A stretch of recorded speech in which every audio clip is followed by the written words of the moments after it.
for this lovely welcome and for doing such a fantastic job of waking up the audience. So yes, wild and wonderful. I love doing this session because this is one session where I'm going to take you through stories that are as old as 70 million years old to the now.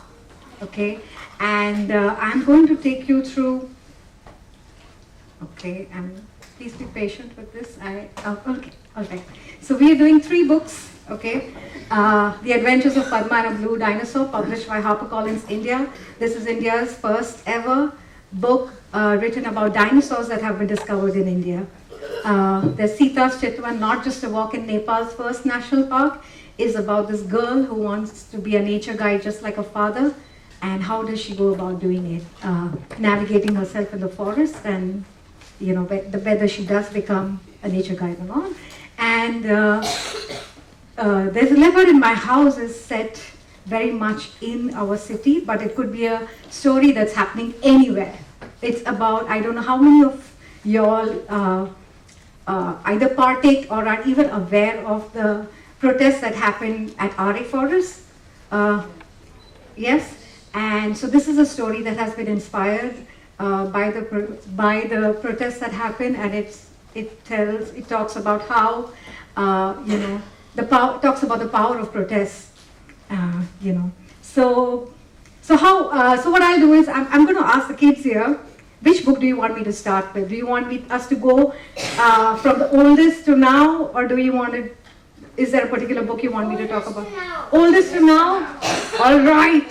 All right, so for that, we'll have to roar like a dinosaur. Are you ready to do that? At the count of 3, okay? Together. 1, 2, 3. Roar! Come on, I have a mic, but you can be louder than that. 1, 2, 3. Roar! All right. So this story, I wrote it, so this was about 2016. And I had a child. How many of you love dinosaurs? Okay. So I was not one of them. I really, really hated dinosaurs because my son loved them so much that the only books coming into my house were about dinosaurs. The only books I was made to read were about dinosaurs, whether it was during lunch, bedtime, dinner, dinosaurs. And I was fed up so for his birthday, I told him that, okay, I'm going to take you to a natural fossil site right here, and which I stumbled upon on a road trip, and I had no idea that, I thought it was a joke, or the Google search took me somewhere in South America or China, but I had no idea it was in Gujarat, just about 90 kilometers from Ahmedabad.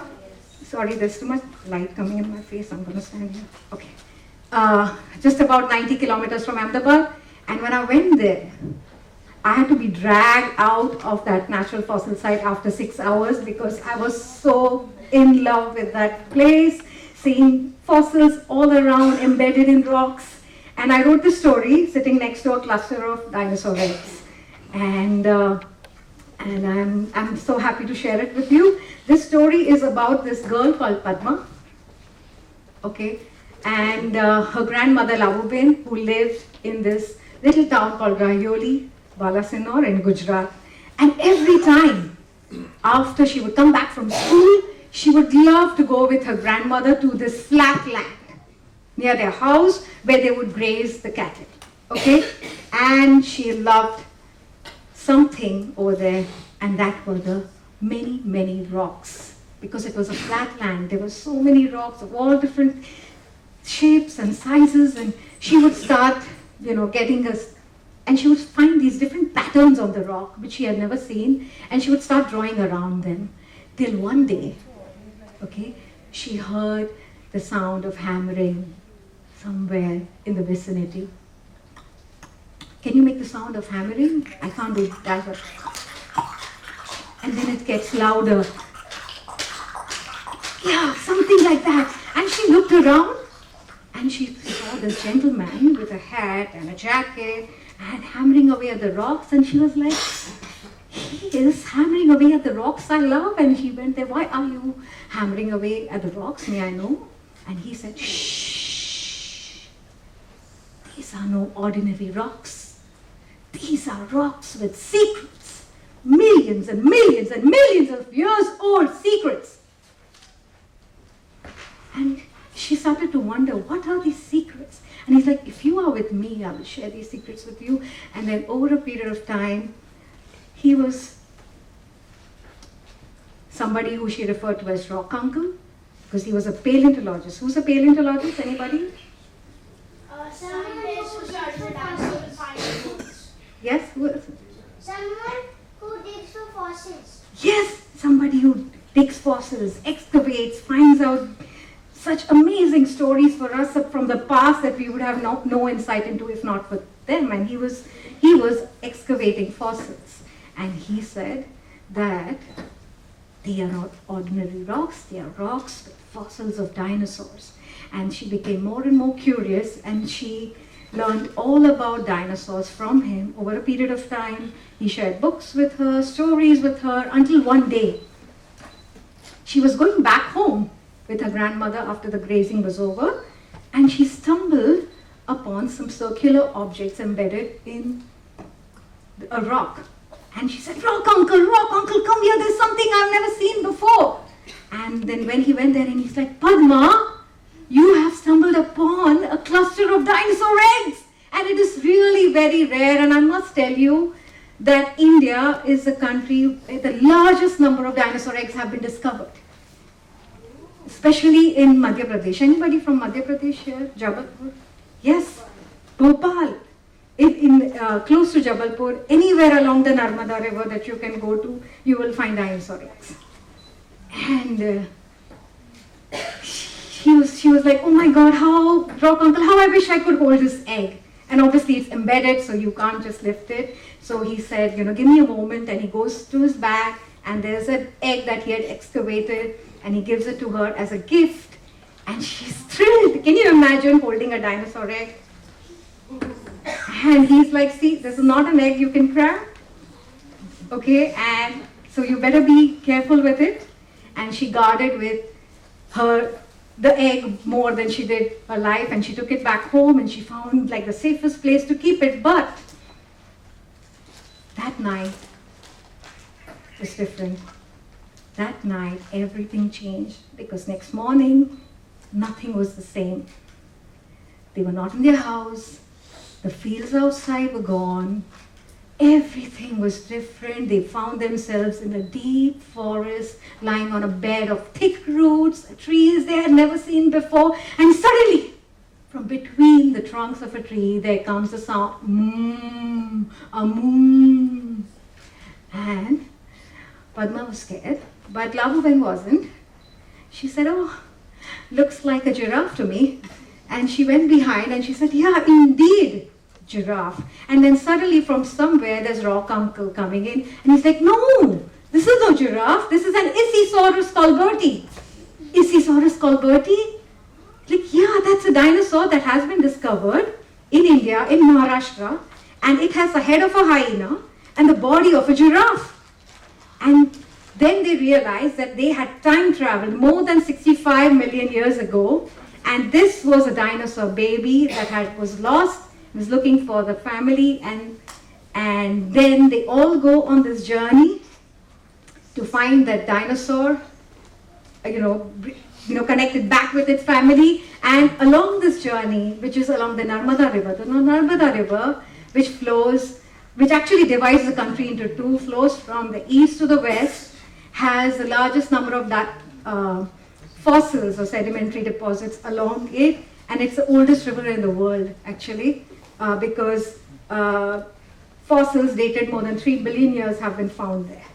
Okay, and almost of our dinosaur species, we have about 30 species that have been discovered in India, and almost all of them have been discovered along the Narmada. So this story takes you along the Narmada River, and there are encounters with all kinds of dinosaurs, some noble giants like the sauropods or the the herbivore dinosaurs, and some terrifying theropods or the carnivores. And then they battle the Rajasaur, actually the Rajasaurus, Narmadensis is our star dinosaur. It's compared to the T-Rex. How many know about the T-Rex? So now if anybody asks you your favorite dinosaur, you say the Rajasaurus. And you know why it's called the Rajasaurus? It's the king of the dinosaurs. Who's answering? Can you please raise your hand? Because he's the King of the king. But why king? Why only him? There are 30 other dinosaurs. Why only him? Because he's the strongest and most terrible. Terrible, terrifying, yes. But strongest. Any other reason? Okay, I'll come back to you. Any other reason that you all can see? Okay, the clue is in the illustration. Yes, who said that? Yes, please give her a big hand. This is the only dinosaur in the world where the paleontologist found a very unusual bump on the head. It's not as pronounced as it is in the illustrations.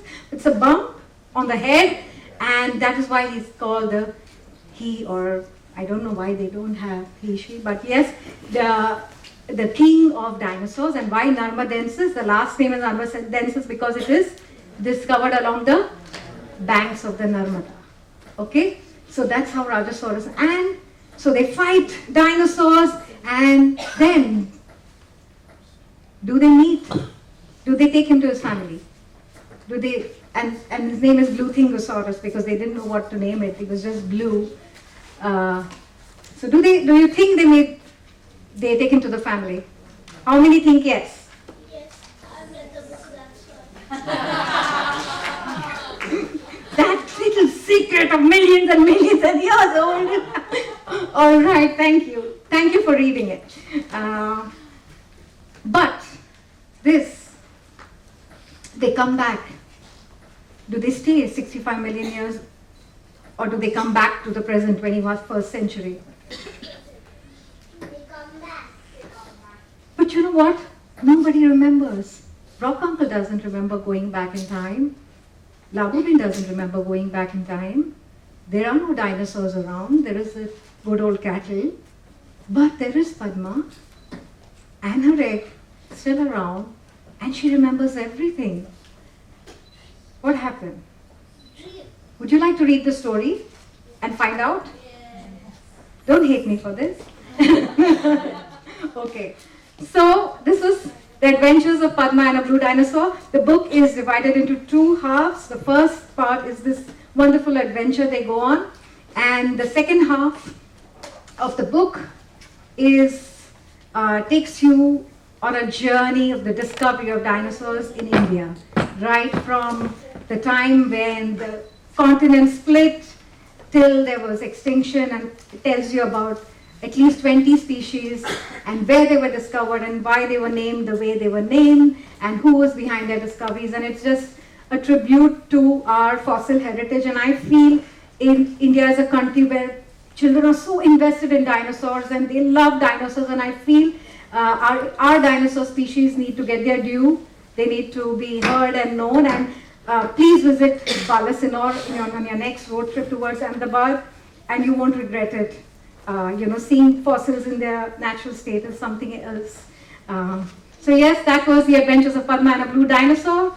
And what do we have next? Sita's Chitwan. Sita's Chitwan. This is a book. I traveled to the Chitwan National Park in Nepal. Anybody has visited the Chitwan National Park? You have? Okay, lovely. So instead of opting for a safari there, we went on a walk in the forest. We walked for 14 hours inside the forest. Okay, I was dead after that, but this story started emerging in my head in those 14 hours, and I couldn't contain it. And on my way back towards the hotel, I wrote this story on my phone. And when I was exiting, there was this hut where Sita was drawn. And I was looking for a title for this book, and I said, okay, Sita's Chitwan, So this book is about this girl who wants to be a nature guide, like her Baba. Baba also means father in Nepali.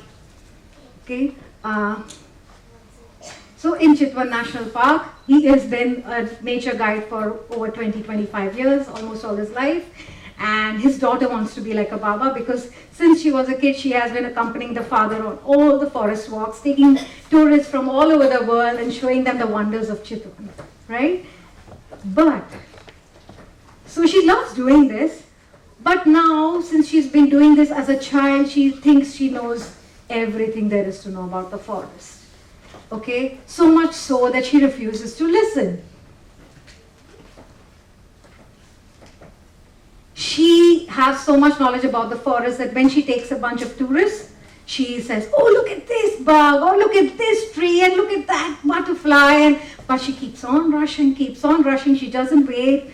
And her father is really worried about her because she doesn't stop.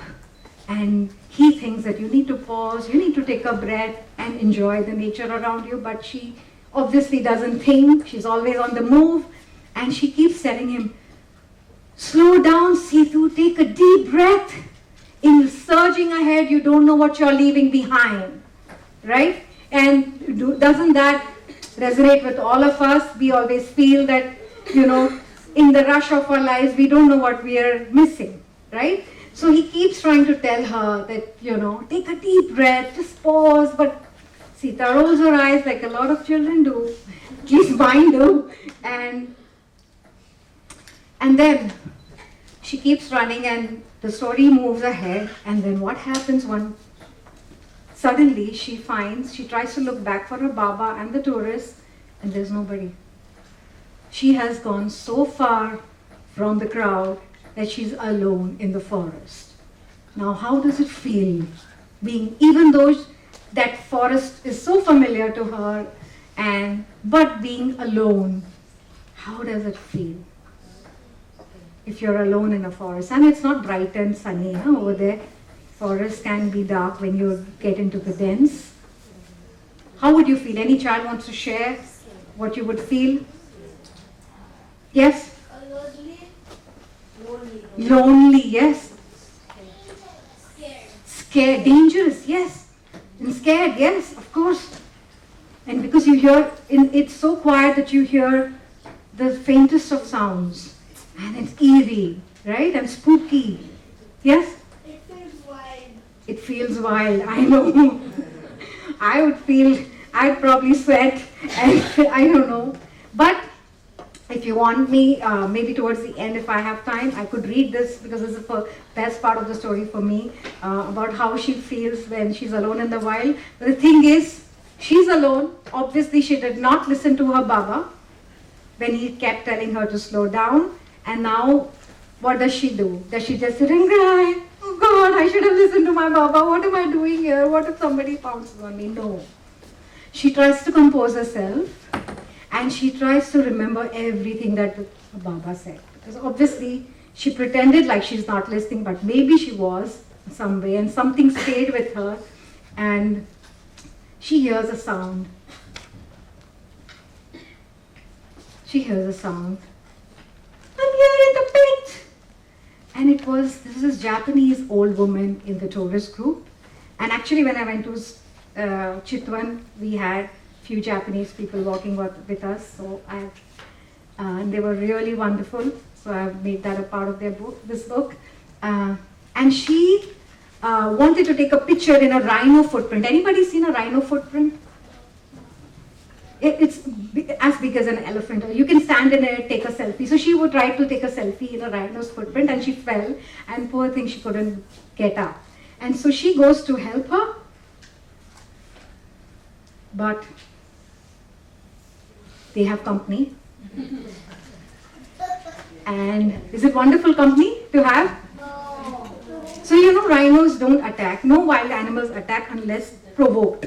Okay, and especially animals like the rhino, okay, they only attack when they are with their baby because they feel anybody and anyone can be a threat to them.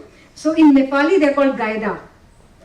Okay, so there's Mama Gaida and Baby Gaida. And Baba had told her, if you see a Gaida, you stand still, you do not move, you do not breathe, okay, and show that you are not a threat to the animal. Okay, so does Sita listen to her Baba? What happens? What do you think happened? She found Did they have a... She fought the rhinos? What happened? She stood still? Did she listen? Did everything? She did? She did, right? Yes, she did. But then something else happened. And for that, maybe you want to pick the book, okay? I'm mean, am I? All right, because I'm falling short of time and I want to do the 3 stories I promised. The last book. So that was Sita's Chitwan, published by Penguin. There's a Leopard in My House by Daffodil Lane Books.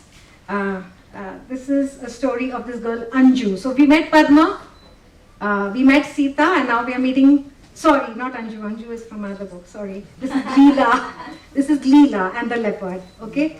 So Leela, you can say that she lives in Bombay. She could be living anywhere, but in my head she was in Bombay when I wrote the story. So Leela goes home from school, okay, and when she rings the doorbell, it's not a mom who opens the door, it's a leopard. Like really. Now, how would you feel when a leopard answers the doorbell? Would you even run away? No, you're stuck, right? You can't even run away because this is it, huh? Yeah. For all you know, if you stand, they may not. But you don't want to even try that, right? So anyway, okay, I jumped too much. So she obviously, the leopard opened the door, and I think this is a story, is better done if I read it. Would you be okay if I read it? Because it's in verse.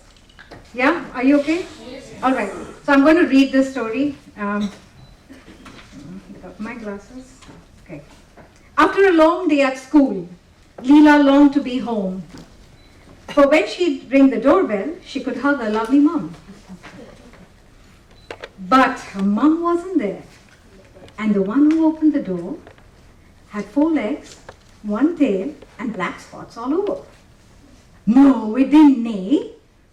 No, it didn't croak. No, it did not bark.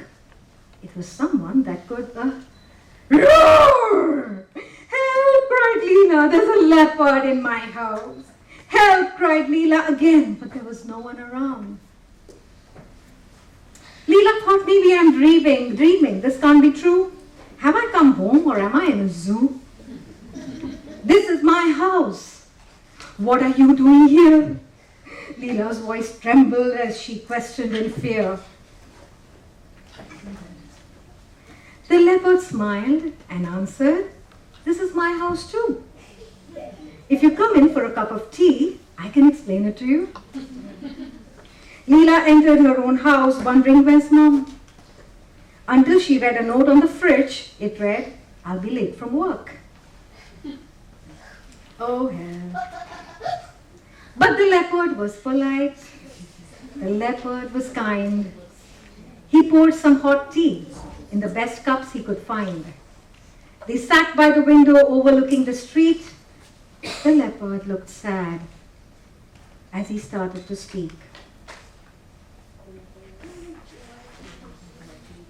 This house was once a tree where my family used to live. What a great life it was, so full of joy, so free. Do you see that parking lot? That's where my friends stayed. And the shops down there, that's where my children played.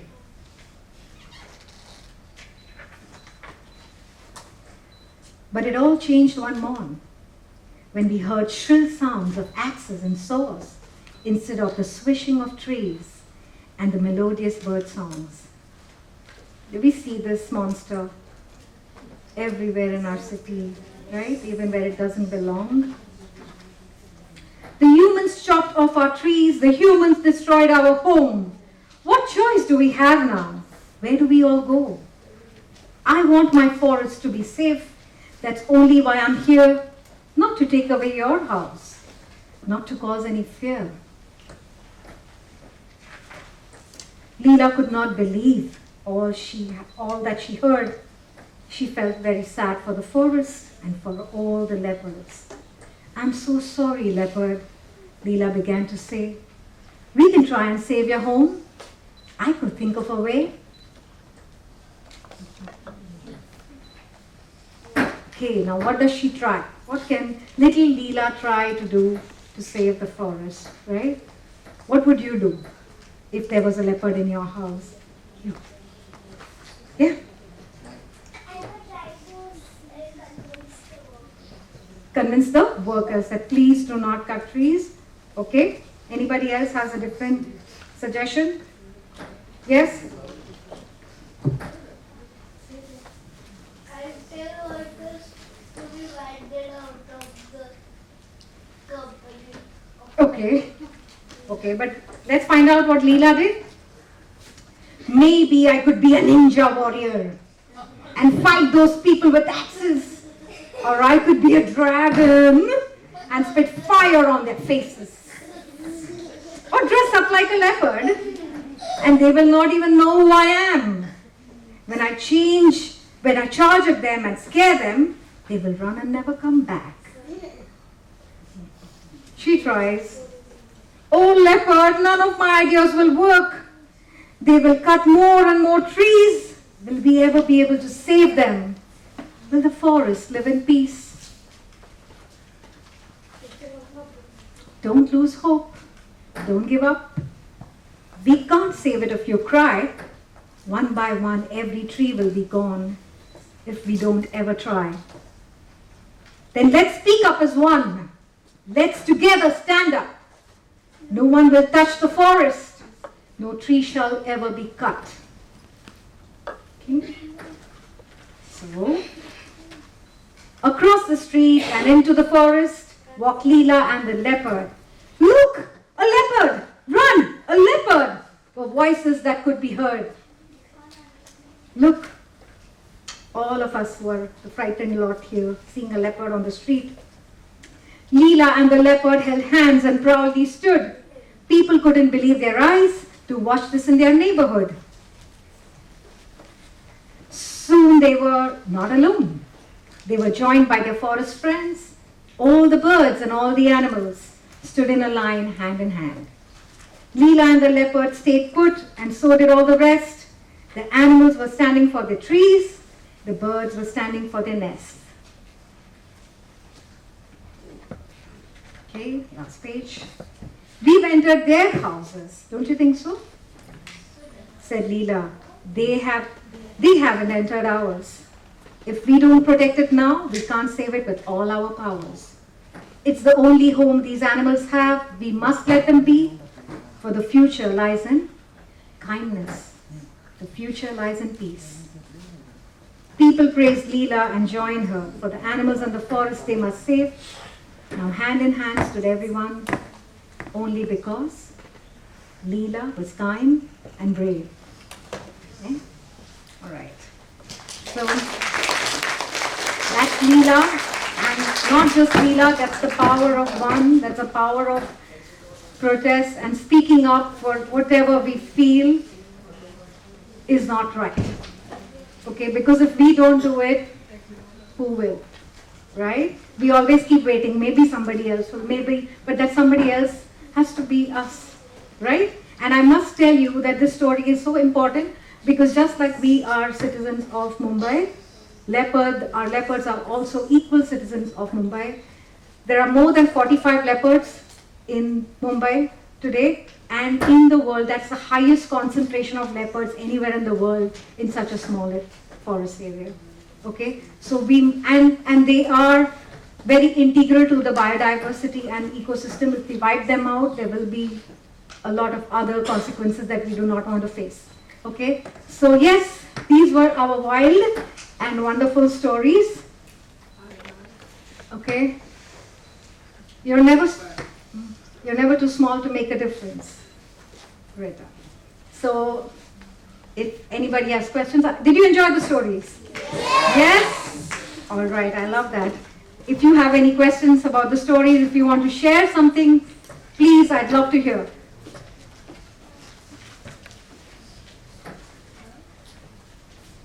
Anybody? Anybody wants to share? You don't have to even ask a question. What are your thoughts? Do you want to share thoughts on any of the stories? any experiences, anecdotes, I'd love to hear. Because they all feed into my next story.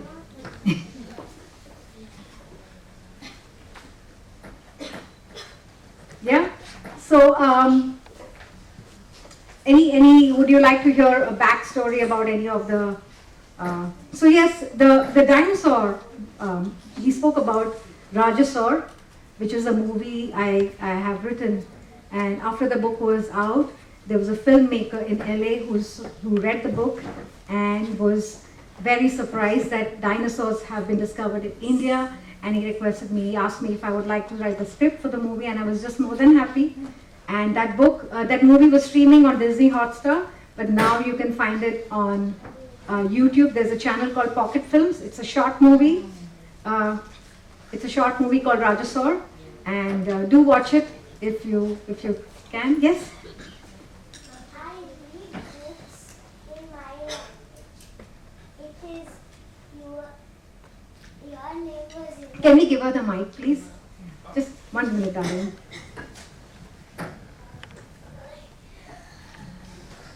I read your book translated in Kannada. Oh, which one? Ari. Ari, oh my God, I'm so happy to. Thank you so much. I'm so happy to hear that. Wow. No, that's not that one. Thank you so much. That's just heartening to hear. That book was out more than 12 years ago, and I still get goosebumps when people tell me. But thank you so much for saying that. In fact, any Malayalis in the house? Because the leopard, there's a leopard in my house. Just last week, the Malayalam edition was out. So if you want, so that's another thing that I'm really happy about. Having books out in as many languages as you possibly can, so that it reaches out to more people. So thank you so much. I hope you had a wild and wonderful time, and I hope you carry this with you. I'll be signing copies of these books at the... Vaishali will be signing copies of her books at the Sunken Garden. So you don't know.